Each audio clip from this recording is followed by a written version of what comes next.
Believe it or not, everybody, it has been an entire week of the Seance at the Whitney. Tonight, we're going to be doing it again, trying to figure out who killed Richard Whitney and why. This is our schedule as we try to keep to it every night. I'm not doing too bad. I'm just a couple minutes behind tonight. However, February 14th, mark your calendars, go do something fun with somebody you care about, or take yourself out and just buy yourself a bucket full of chocolate. That'll work too. We will not be having an event on February 14th. The Seance at the Whitney is an interactive indie author virtual book festival featuring these astounding, amazing, incredible authors. We'll have author readings every night. We're going to play our silly little interactive improv mystery game. And at the end of the night, we always give away books because, why not? Tonight, we have two wonderful authors reading for you. Emma Palova will be reading from her Greenwich Meridian memoir, and Mark McCraw will be reading Brains Over Brawn. This is his latest children's book, and I'm super excited because I haven't heard that story yet. So, if you are all ready, Emma, you get to read first. When you are all set, please turn your microphone on, take the microphone, and read aloud. It was in Africa that I found out that Santa Claus does not exist. But the letter from the window always disappears, I argued with my friends. Sure, your parents are taking it, said friend Edith. I stopped writing letters to Santa Claus and focused more on Robin and Otto. Otto had thick black eyebrows and a nice smile, but he was short and chunky. In spite of Facebook, I have not seen or heard from any of my African friends. Most families dispersed around the world, like the Slovak family of the Fickers, who ended up somewhere in Australia. Africa was as hot as a pancake. The temperature hovered around 110 degrees, with an occasional sandstorm known as haboob that would dig little trenches in the sand. I don't remember if it ever rained. Years in Africa were filled with constantly exploring new things, like a child who was learning to walk. My mother, Ella, homeschooled my brother and me, and we started going to Arab English schools, but we were constantly sick. So mom took us out of school and taught us at home. I remember the Czech textbooks depicting the life of people carrying umbrellas to work or kids playing in the snow. I looked out the window and there were tall palm trees with dates and figs on the backdrop of the scorching sun that never seemed to sink below the horizon. The contrast between the misty life shown in Czech picture textbooks and what we were living was truly amazing. This must have inspired me forever. I attribute the origins of my writings to the sharp contrasts of Africa that I captured in grammar exercise notebooks in Czech. I was a good student and finished with A's at the end of the school year, recognized by the Czechoslovak educational system. Days and nights were equally long, with daylight from 6 a.m. to 6 p.m., since Khartoum lies near the equator. The Pink Palace Management Building was open and anyone could wander in or out. Pitchers of water and lemonade were lined up on the table. The management wore jalabias, white long shirts, and turbans, typical clothing for men in Africa. Arabic women wore sari, a loose long dress that wrapped around the body, made from exotic materials. The stores on the high streets of Al Quazir and Al Jamboraya carried exotic fabrics and textiles in thousands of designs. One day, my brother grabbed a washed jalabia drying in the sun and put it on a freshly painted railing by the palace. The Arabic gentleman screamed at my brother, Saili Jidan, which meant very bad. Growing up in Africa, the days were filled with mischief. Together with My friends, Edith, Robin, and Otto, we learned about growing up in a heat that we did not could even exist. We organized clubs in the shrubs that were sometimes filled with scorpion nests. But the most overpowering was the Nubian desert that surrounded Khartoum. The city life was defined by its sands. All roads ended at the outskirts of Khartoum in the desert with nowhere to go. The desert unleashed its true powers in sandstorms, haboobs. Dust and sand was everywhere. The tiny grains of sand pricked like needles. The floors were made of red wood, and particles of sand stuck in them. There was no barefoot walking in Khartoum for two big reasons: scorpions and the hot sand. The only brave ones to walk barefoot were those who didn't have a choice. Those were poor children with large stomachs swollen up from hunger and malnutrition. The kids ate peanuts from large bowls for their breakfast, lunch, and dinner. On Saturdays, we headed out to town, mainly to Souk al Arabi, or the main market near the mosque, spanning several blocks. We had a blue Ford, and Dad taught Mom how to drive so she could get a driver's license. That was the only time when I heard him get angry with Mom as he sent her to, in Czech, do prdele, and I won't translate that. The souks were huge open-air markets directly in the scorching sun, often without any canopies. Everyone went to these. People were haggling over the prices, which was the norm in Khartoum. In 2000, when I visited a market in Tangier, Morocco, I did the same thing. I haggled over the price of a leather wallet. Going to the souk broke the monotony of hot days after all seemed the same because the sun was always up high in the sky. On Saturdays, we went shopping on high streets of Khartoum. My dad liked the round bread at Papa Costa's, although you never knew what you were going to find in it. Once we found a cockroach baked inside the bread.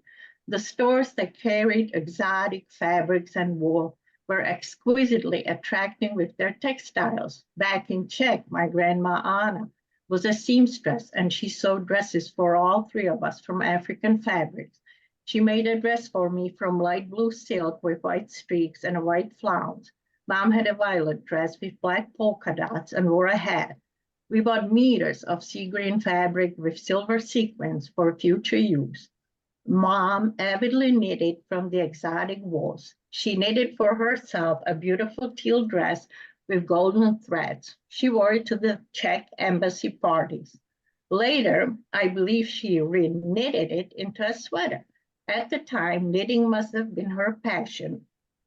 She knitted and re-knitted, and of course, to fill the endless time that kept ticking away, days, months, and years. The paradox of knitting and re-knitting sweaters in the African heat to this day strikes me as odd. Maybe she didn't have enough money to buy new wool, or she didn't get it the way she wanted it, said a friend who was knitting a scarf at the Lowell Arts Council as the January freeze hit the main street in downtown Lowell, Michigan. I don't think that was it, I said. Dad would have bought her anything, and she usually gets everything right the first time. Mom was filling the boredom of the hot, endless days with equally endless knitting. It must have reminded her of winters in Czechoslovakia all the time, hoping to go back home. Social life in Khartoum was constrained to the embassy and the Catholic Church. The embassy had a library and showed movies such as Janošík, a Slovak legend about a bandit who took from the rich and gave to the poor, kind of like Robin Hood. Mom borrowed a book of Czech fairy tales that she read to us. I loved the book that was illustrated by the Czech national artist Josef Lada. My favorite stories were The Golden Fern and Dutch Bujana and Pandrhola. And that's your time. All right. Yay! Thank you. Again, to remind you, I'm going to pull this up. Here it is. Emma's book was Greenwich Meridian Memoir. It's got some really interesting stuff in there. I hope you guys check it out. Next, Mark McCraw will be reading from his book, Brains Over Brawn. Mark, when you are ready, please take the microphone and read aloud. Okay, Marcus is a fifth grader who's in Florida, on the panhandle of Florida, has just experienced a tornado, and his dad comes home and tells him, guess what? You're moving to New Hampshire. So that was a shock, and he's moved to Peace, New Hampshire. In chapter 10, I was a victim of bullying during my school days. Bullies used to chase me down the hallway to hit or yell at me. They were always together as a group. Because of my circumstances, I was unsure of how to manage a group of bullies who did not like me. My southern accent or newness in town had something to do with it. I was too shy, which gave them the advantage. Each day I would feel nervous and reluctant to attend school the following day. To my mom, I would say that I was feeling sick. This lasted for a long duration. Someone in town once shot at me with a BB gun, and I got hit with a pellet after school. The bullying was happening without my parents' knowledge. My parents were clueless or believed that I was always unwell. Fear held me back from sharing with them. I regret not speaking up back then. Bullying, whether physical or verbal, was not a fun experience. Addressing the issue at school with my dad could have caused increased bullying. What made other kids avoid playing with me? Regrettably, I had no friends except for those in Kingston, New Hampshire. The small town was enjoyable for me. It would have been nice to have a friend. Chapter 11, Our Side Trips. I had to figure out how to bypass bullying. To distract me from bullying at school, Dad took us on small trips. One time we drove to Exeter, New Hampshire. Exeter was exciting because it contrasted with small and rural Peace, New Hampshire. It had power plants and nuclear plants in town. We drove to the airport in Boston, Massachusetts during another trip. I could not figure out why we went to the airport. I believe my grandfather was coming and we had to pick him up. I would often experience car sickness when I was young. I felt ill in the airport bathroom after we stopped. After leaving, I caught sight of a popular football player who also acted in commercials. As I saw him, he was running fast through the airport. Small family trips were a distraction, but it was still too hard to forget about the kids who bullied me. I could not produce a way to put an end to their actions. During my time at Peace Elementary, we had the pleasure of hearing from guest speakers Mr. and Mrs. Hall. According to them, aliens abducted them. The speakers that visited were the strangest I had ever encountered. While driving through a mountain pass, the Halls reported being abducted by aliens. They said that aliens beamed them up to their spaceship. Popularity of alien abductions and unidentified flying objects incidents were being reported as high during that time. I did not believe them at first, but their stories were fascinating and helped me take my mind off the bullies. I questioned whether my classmates believed them. The teacher announced that a spelling bee would be held for grades 5 through 8. The school-wide spelling bee involved the top 3 spellers from each grade. The winner of the school-wide spelling bee would take part in the regional spelling bee. The champion of the competition will advance to the National Spelling Bee in Washington, D.C. I was thrilled about this chance. My teacher gave us a spelling book of words to memorize and study for the competition. My spelling skills were excellent, which is why I got involved. I could shift my attention away from constantly being bullied by other students, if nothing else. I concentrated on studying the spelling book my teacher provided for the spelling competition. Every night, I would go home and study while memorizing the spelling words in the spelling book. Several days after school, I would study my spelling book at the library. The book was massive and overwhelming. There were 3 columns of words on every page. The fact that I could remember all of them before the spelling bee contest surprised me. Instead of physically fighting back against the school bullies, I tried to outsmart them. I used my brains over my brawn. This reminded me of a 3rd grade memory. During 3rd grade, my teacher had a jar with a brain in the classroom. It was fascinating finally to see a brain up close after never having done so before. The brain with giant wrinkles was gray. The brain was immersed in a liquid. The teacher's lecture always distracted me. The body's brain is a dominant and remarkable part. Think of it as a control center that can do anything. I applied my mental capacity to win the spelling contest. My victory resulted from my hard work and practice. I competed and won the school-wide competition too. I was bursting with pride over my achievement. The regional spelling bee competition is my next destination. The prospect of the regional spelling bee as a fun challenge had me excited. My determination and nightly studying left me eager to take on the next level. My dad informed me one day that we were moving back to Florida. I was puzzled why. Was it because he did not enjoy the job? Was it he was not profiting at all? He kept the reason to himself. He made me upset and angry when I had just won something important to me. I succeeded because I was diligent, committed, and persistent. I believed it to be my first move towards fitting in. The regional championship spot went to the spelling bee runner-up. We lived in peace for just a year before my dad took us back to Florida. We headed towards warmer weather. And all because of a spelling bee. The kid used his brains over his brawn. Yep. And Thank you, Mark McCraw. There's Mark's book, Brains Over Brawn. And Emma, can you hold up your book? Do you have a copy nearby we can see? There's Emma's book, Greenwich Meridian Memoir. I hope you guys check out their books. Really super fun. Thank you both for reading. I super appreciate it. Okay, here we go. The mayhem is about to begin. The Seance at the Whitney. At the Ghost Bar inside the Whitney Manor, an historic Detroit estate, a world-famous psychic medium has come for an exclusive invitation-only seance. With so many curious about spiritualism around the world, this event promises to connect the living and the spirit worlds, opening doors to mysteries that transcend time and space.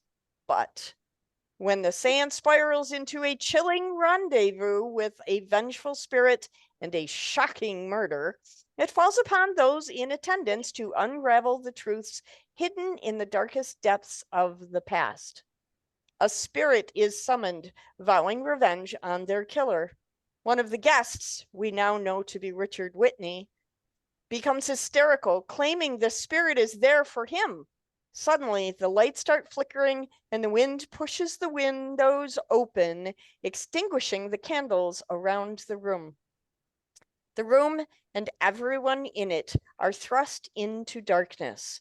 When the light returns, that same hysterical guest, Richard Whitney, is lying on the floor, dead. Who killed him? Why? Was it the furious spirit or something far more earthly? Our cast tonight. The medium is being played by the amazing Christopher Gare. The assistant is being played by Donna Newman. She is the assistant to Christopher. The socialite is Dawn Menge. The spouse to our poor deceased victim is Jules Nelson. The fan, the super fan, I might add, of the great Christopher is Marianne Wieland. The aloof guest is Gary Floyd. The maitre d', Melinda Faugo, is not in the room tonight. I am your storyteller. And so, now that we have recapped the events up to now, and hopefully we have all checked out the replays, we're ready to begin our interrogation session. So, turn on your microphones, and if anyone has a question, please feel free to raise your hand. Christopher. The last few nights, I have not gotten as much information out of you as I wanted. And as you know, I have a deadline for this article for the Free Press. So I got to know, do you have anything else that you can offer to us tonight? I do. I have been saving this because I wanted to see what everyone else has come up with. I may be able to blow this case open wide tonight. I may even be able to solve it. No. You know who did it? I may know who did it. See, one of the things of being a celebrity is one gets a great many pieces of fan mail. My followers and fans will send me letters. I have no idea what they say in them, but I have received one tonight. I have it right here. I have no idea what's inside of it. I have no clue, but I'm going to ascertain the answer to whatever the question is inside. This may be case related. If it is, we may solve this tonight. The answer that is coming to me is He-Man and the Master of the Universe. Not even Masters, but He-Man and the Master of the Universe.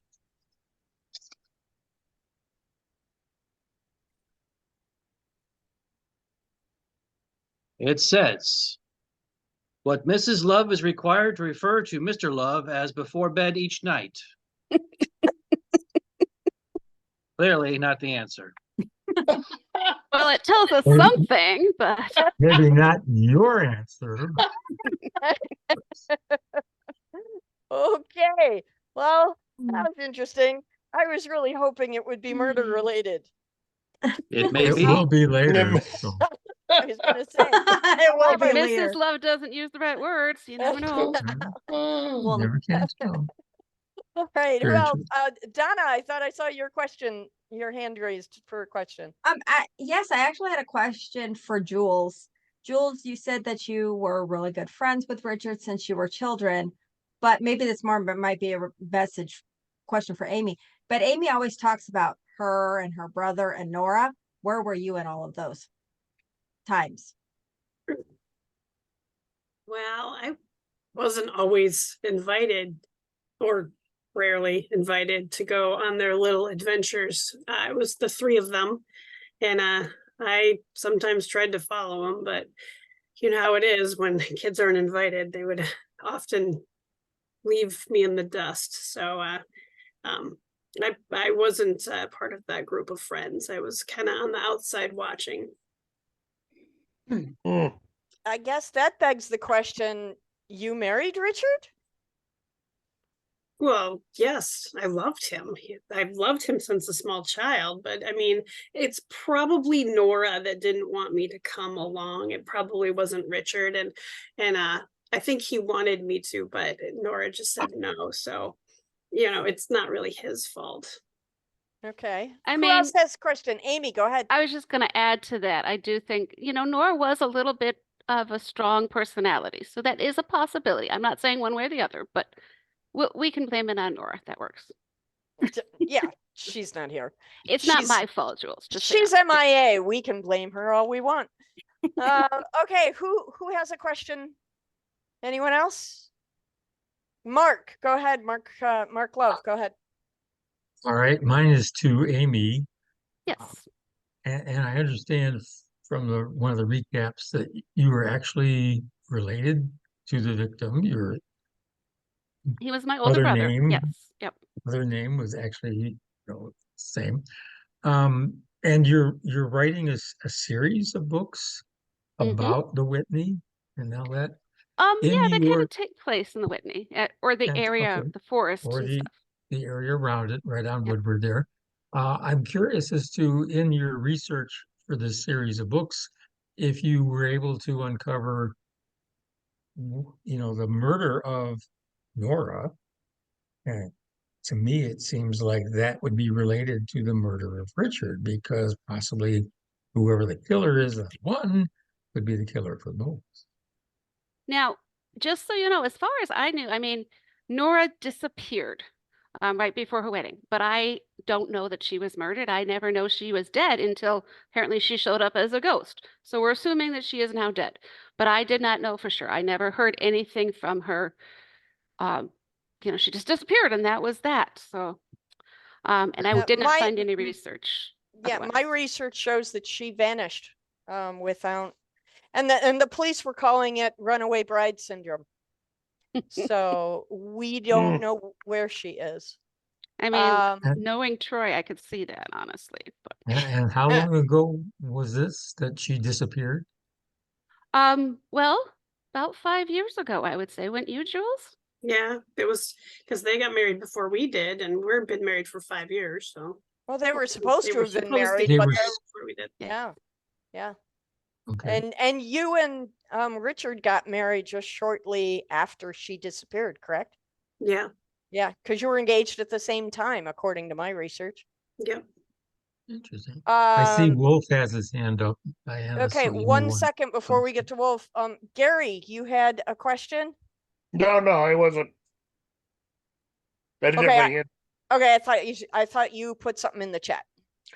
Oh, I just asked if there was a murder in her book at a seance. Oh, no, not yet. But no. Give it time. Not Could be yet. a page turner. It's a good answer. Wolf, go ahead with your question. Well, since somebody already brought up Nora, I was just curious, Diana, did she ever tell you anything about her relationship with Richard? You know what? I just came into this story. You know, I was assigned by my editor to come cover the seance for the Free Press. I did not know Nora ahead of time. All I know about the Whitney family is just based on the research I've done before coming tonight to the seance. Andrew. Yep, I have an easy question, maybe. If I remember correctly, Dawn is the requester for this whole thing? Yes. I have not kept good notes, so Dawn is the requester for this thing. Yeah, she by her own admission, she hired Christopher. Yes, she hired the great Christopher, and she set up the actual event. So my question is for Dawn, can you tell me where you were 6 years ago? 6 years ago, I was actually getting ready to get married. Okay. Richard? Awesome. Okay. That's Richard. Justine, go ahead. Christopher, I'm sorry, the great Christopher, my apologies. Yeah. In your packet, besides oodles and oodles of money, was there anything else included? Oh, let's see here. Give me a quick second here to remember everything here. You already established in an earlier interrogation session that you got instructions about setting up the seance. Did you get any other specific details that we should know about in that envelope? I was given the guest list. I was given some instructions on contacting the owners of the Whitney and some information on who I was to channel that evening. Okay. All right. Wolf and Amy, I know you guys put your hand indicator uppy thing up before. Do you still have questions? Amy, go ahead. I do. I have lots of questions. I won't do them all at once. Good. I will point out, they were asking about Diana, if you knew us at all, but you were a classmate of mine. You didn't even mention that. So you did know me. I didn't think it was relevant. It was so long ago. I mean, well, you know. Okay, because here's the interesting thing. You were part of a completely different clique at Cranbrook. I mean, I was worried about the writing group and you were worried about God knows what. So, I mean, I know you were in the yearbook, but I don't remember seeing you at lunch or anything. Okay, whatever. But I did realize, I was going through my notes yesterday and just realized how many of us are actually connected. And I won't go into all of them right away, but we'll start with asking Christopher, the great Christopher, because not necessarily, well, you said earlier that you knew Troy Haynes from high school. So you went to high school with Troy Haynes, is that correct? I did. You did. And you also mentioned that when you saw Dawn, that she looked very much like Troy Haynes. That was what you said, is that correct? I did say that, and I've been wanting to ask Dawn about that tonight. Only our storyteller has yet to call on me once the entire evening. Well, I'll do that for you because this is my turn and then I'll stop. But Dawn, are you in fact, or were you in fact, Troy Haynes? Yes. Yes. Oh, okay. That answers some things for me, and including why I feel so weird about you. Anyway, So Well, that he was very trip, cute, very cute man. yes, I'm sure. it's amazing how people change over 5 years, isn't it? It's incredible. Christopher, do you have anything to say about that? Great, Christopher, now I please don't. remember. Thank you, Marianne. No, That was done. oh, sorry, Donna. I don't have my glasses on tonight. I have nothing to say now. Okay, did you have a question, Christopher? I had several of them, but they've all gotten asked. Okay. Does Actually, anybody look, else? I can come up with something. So, Dawn, why? Why What not? happened? What- You were Troy. What happened? I can't explain it. Try. Well, you could explain it, but I think it might be not rated PG. So, Mark McCraw, go on. Ask your question. Okay, so the great Christopher, did anybody ask you to hide gloves or anything inside of your hat during the seance? Hide gloves inside of my hat. Yep. Anything, any evidence that was hidden inside your hat, since it was dark and it was flickering on and off, you still had the hat on. So it's a possibility that somebody could have put evidence inside the hat. Do you No, know I don't about? recall. Do you know about a pair of gloves, Christopher? I do know about a pair of gloves, but nothing inside my hat. Generally, I wear gloves. I'm left-handed, and I was wearing gloves during the seance, but after the murder, I did take them off. I Okay. honestly can't say why, because I don't like touching the little people. So I did it in the midst of all the chaos when he was discovered dead. It was just a shock response, but I don't recall what I did with them. Yeah, usually gloves okay. hide the evidence, usually not getting blood and stuff like that. So that's why I was wondering. Thank you. Fingerprints. Mark Love, go ahead. Yes, my question is for the amazing, great Christopher. You received your instructions for this evening from, do I call you Dawn or Troy now? I'm very confused on this. Whichever you're comfortable with. Okay, we'll stick with Dawn because it's on the screen. You received your instructions from Dawn, who contracted with you to do this. Did she give complete details as far as if she was going to provide your balls for the use of the seance? Dawn did not discuss my balls. I was given instructions, which I did follow to the letter, considering how much money I was paid. It was a lot of money. It was a lot of money. And we all know money is a tremendous motivator. That leads to a follow-up question, if I may. The amount that she paid you for this event, was that considerably more than your traditional fees? I have nothing to say about that. We do know from what Donna alluded to earlier, it's more money than she had ever seen in one place. And my sources tell me it was over 6 figures. It Well, was I don't more want to than sound he's ever been. condescending. It's more than I've ever seen before him get paid. Oh, I Marianne, didn't know she was snooping. Sorry. I've been snooping. I've been snooping. I'm your assistant. What am I supposed to do but snoop? Right. She has Did to you take take care of you, some? doesn't she? Makes me wonder if she's been taking a little. Marianne, did you have a question? Yes, I have a question. When the Great One and Donna arrived at the Whitney, who was it that showed you to the seance room?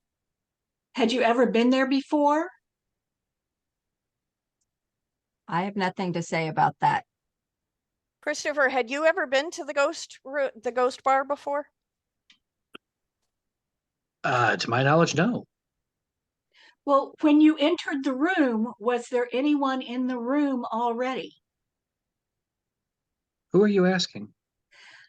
I'm asking Donna or you, the Great One, the Great and Mighty One. Pick one. Who are you directing your question at? Donna. Was there anyone in the room?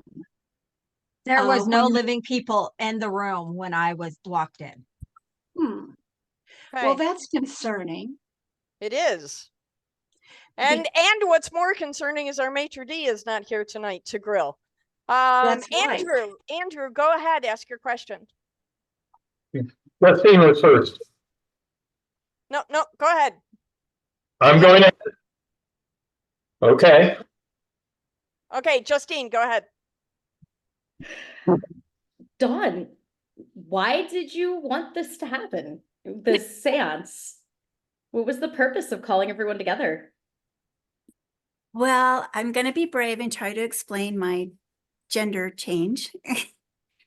So several years ago, I was madly in love with a young woman, and right before the wedding, she just disappeared. And the last time that anybody's heard that she had gone was to the manor. So I wanted to get everyone together if we can find out where my love went, my long lost love. Nora Ainsworth, that's who you're talking about? Mm-hmm. Okay. Andrew, your question? I answered my question. Okay. All right. Amy, go ahead. Okay. So we've kind of established that Christopher knew Troy, which is now Dawn from high school. Let's see. Now, I noticed Marianne, our fan, did mention that she might have recognized Richard, Dawn, and Gary. At certain points, you mentioned that you might recognize them. Considering that all of them were people that I grew up with, do you recognize me as well? Are you asking me? Yes. Oh. I am. I have nothing to say about that. Fair enough. Okay. Okay. Did All you right. grow up in this area? Let me just, second part of it. Did you Oh, grow yes. up around here as well?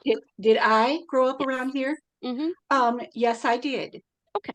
That helps. Okay, thank you. Marianne, where are you living now? I am living in Birmingham, Michigan, the very affluent area. I have a beautiful mansion there. And right that's where off, I live. right off Horton Lake, where all the $1 million homes are? Right out there. And yeah. I've been living there for a while now. And okay. And Mark Love, go ahead. My question is for Julie, the widow. If you were so close with the family, did you not recognize Dawn at her persona as Troy? Was there anything that mannerisms, speech, anything that made you curious?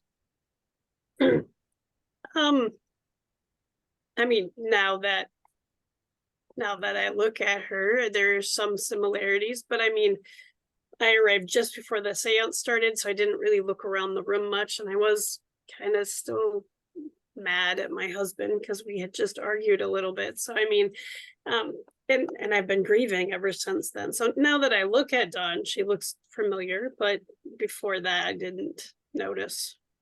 Okay, Can you elaborate? We have time for 2 more questions. Christopher, you're waving your hand. Great, Christopher, waving your hand wildly. Go ahead. Gary, are you Nora? I have felt that the spirit has come to me for Nora. Crap, I have no idea what that means. You're the one who's supposed to know these things. Great, Christopher. Oh, I'm so glad we got that on camera. Okay, Wolf, go ahead, ask your question. This is for Dawn. Looking at the seating chart, it seems to me that you could have reached across the table and touched Richard. Is that correct? Well, Richard was to the left of me, and my left hand is very uncoordinated. I'm really great only with my right hand. So it would have been really hard for me. And there were 2 other people sitting Yeah. between the 2 of you. So that would have been a far reach. Okay. I think we have covered it. for tonight. Real quick, because there was a question in the chat. I Oh, don't go wanna ahead, ignore. Amy. Yeah, go ahead. Mary Beth said, is Mary Ann living there in her fancy thing as an owner or as an employee? Mary Ann, So, do you Mary Ann. own, Mary Ann, do you own the estate on Corton Lake? Yes, I most certainly do. I have more than enough money to keep that in the best shape possible. Yes, I am the owner. Okay. Can I ask a quick follow-up there? And go ahead, I Justine. have one too. You Oh, had no. said that you didn't have enough money to buy the great Christopher's memorabilia. That doesn't really sound true now. Yeah, I was thinking the same thing. Well, the great Christopher is worth much more than what they charged. I didn't always bring enough money with me, but had Cash, I cash is king, right? yes, I didn't always carry cash. And anybody who knows the Corton Lake area knows that everybody there is living off credit cards. I gotta tell you. I see. Okay. I gotta stop at Mark Love, and then we gotta be done tonight. Mark, go ahead.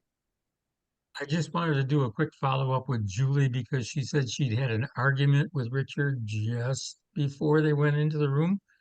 Can you elaborate as to what the argument was about?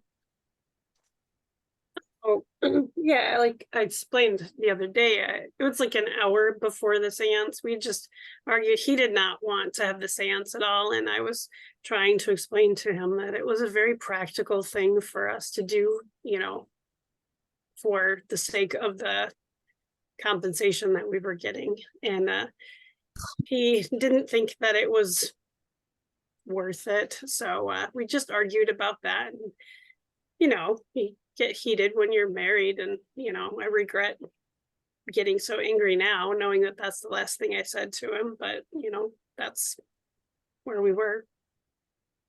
Okay.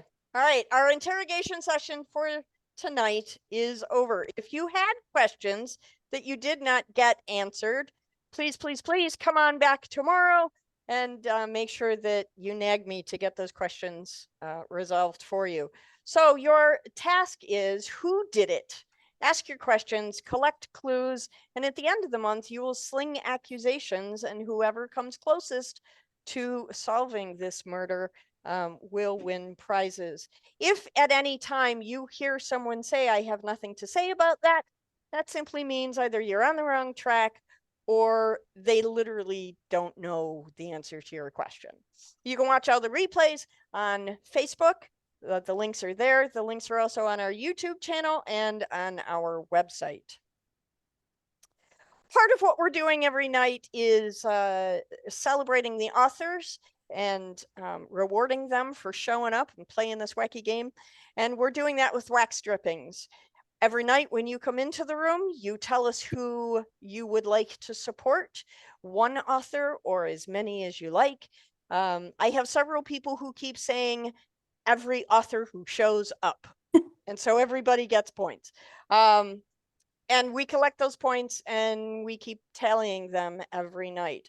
The standings today, Deborah Reed is in first place, Jules Nelson in second, Andrew Allen Smith in third, Marion Whelan in fourth, and also in fifth. So make sure you keep letting us know who your favorites are so we can make sure they get points. Now it's time for talismans from the spirits. Each night, we turn the spinning wheel of happiness and we give away the 2 books that we read from this evening. If your name appears on the spinning wheel of happiness, send me your mailing address to diana@pagespromotions.com and authors will get your address and ship out books. So tonight, we will be giving away a copy of Emma Palova's book, Greenwich Meridian Memoir, and a copy of, where'd he go? There he is, Mark McCraw's book, Brains Over Brawn. The first spin is going to be for Emma's book. And here we go.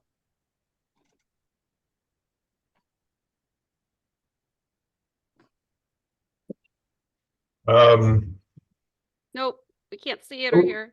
Can't see you or hear. Yeah. You know what? I blame the great Christopher. No, you know what? That's technology trying to help me because the person who won actually isn't in the room. So there we go. So now I'm going to share this again. You guys tell me if you can see it. We can see it. Yay! Yes. Yay. Okay, let me make sure the sound is turned on. Cool. Sound is turned on. Okay, here we go. You ready? Now we're going to give away Emma's book. Here we go.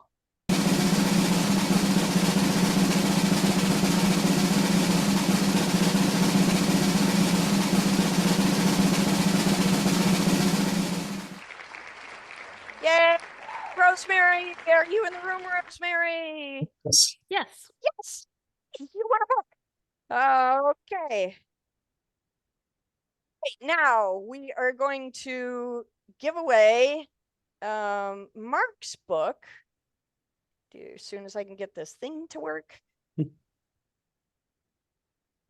Is it there? Is it there? Is it there? Yes, there it is.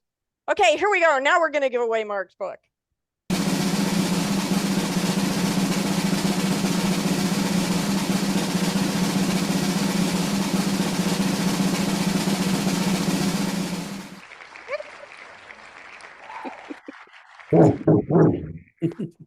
All right, don't forget, you guys, make sure that you send me your mailing addresses in an email to diana@pagespromotions.com, and we'll make sure we get those books out to you.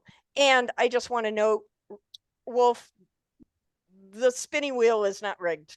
Tonight is proof. Okay. Before we go, I have two other little pieces of information to make sure that you have, and then we'll go around the room. Here we go. Yay. Okay, on February 29th, we will have the big reveal party, and it is Stupendous Hat Night. So make sure you wear a stupendous, fun, exciting, flamboyant, whatever kind of hat you like. And we're going to be giving away prizes for the person who has the bestest, most extravagantly amazing fun hat. The second little piece of information I want to make sure you guys know about is on Friday. If you cannot make it here in person, you will want to watch the replay. Friday, I will be revealing some of the research I have done on the history of the family and the house, and maybe some things you might need to know to help solve the murder. I know that research I'm doing at the Detroit Public Library is helping me tremendously in piecing this story together. So I hope you will be here for that. Mackenzie's going to wear her hat of invisibility, so that'll be fun. Okay. We're going to go around the room real quick, and I want to know who you guys think did it. Okay, I'm going to call on you. This is the speed round. Just tell me who did it. You ready? Donna, go. Well, that one's hard, but I still think it's Jules. Okay. The great Christopher, who did it? Gary. Okay. Gary, who did it? Jules. Okay. Marianne, who did it? Jules. Mark Love, who did it? I'm going to say Dawn. Okay. Mark McCraw, who did it? Jules, because she said compensation. That changed my mind. So Jen Rinaldi, who did it? The ghost. Which ghost? Nora. Nora. Okay. Justine, who did it? Dawn. Wow. Okay. Emma, who did it? Jules. Okay. Yes, Jules. Jules, who did it? I still think it's Gary. Amy, who did it? I am kind of thinking Gary too, but I think it was perhaps Nora acting through Gary. So an interesting idea to explore further in the month. Dawn, who do you think did it? Oh, your microphone's on mute. I think it's Gary, Nora also. Okay. Andrew, who did it? Gary did it. Rosemary, turn on your microphone and tell us who you think did it. No? Okay. Mary Beth McGee, who did it? Well, it looks like she just jumped out of the room. Okay. Mackenzie, tell us in the chat who did it. Christian, who did it? I can't hear Christian. Deb McPeak, who did it? Jules. Amy, what did Mackenzie say? Mackenzie said, team effort from everyone. And I'm done with early guessing, she says. And Wolf, who do you think did it? Dawn. Whom? Dawn. Okay. Dawn. Don did it. All right. You guys are awesome. Emma, who do you think did it? Jules. Jules. Okay, that's what I thought you said. I just want to double check.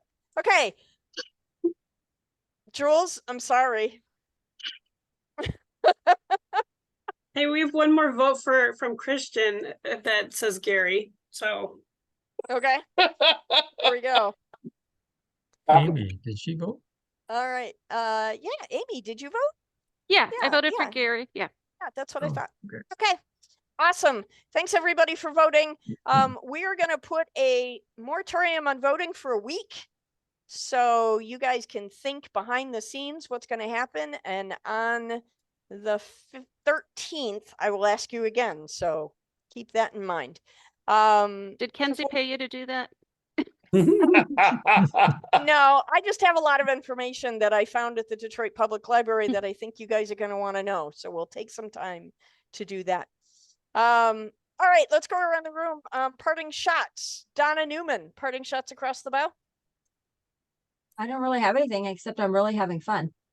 Good. I'm glad. Christopher, parting shots.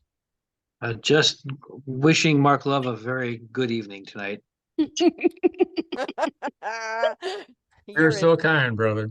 You're in So big kind. trouble. Big trouble. Gary, parting I shots. think we've taken it up a new level with this Don Troy thing. I told you guys I made things a little different this time out. Marianne, go ahead. I'm just really confused right now. And that's why the replays exist. Yeah. Jules, parting shots. I just want to say I'm innocent. No, you're not. Spoken like somebody guilty. Mm-hmm. Dawn, parting shots. I'm also very confused with the Troy and the everything. So, hey.